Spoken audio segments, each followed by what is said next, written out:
Hi guys, welcome to this new video tutorial. In this video, I will show you the easiest way how you could delete the Google Chrome browsing history. To do that, open your Google Chrome, click on the three dots on the right, and click on History.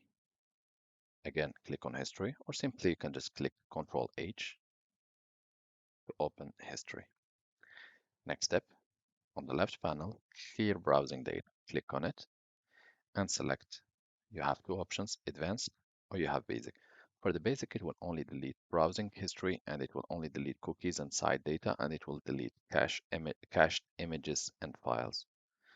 You can choose which hours. And for the advanced, you will have browsing history, download history, cookies and other site data, cached images and files, passwords and other signing data, etc. So you can select which options you would like. Also, you can select from when, all the time, plus 4 weeks, 7, 24. Once done, based on which one I have chosen, click Clear Data. Once done, it should be all deleted. Thank you guys for watching and talk to you soon in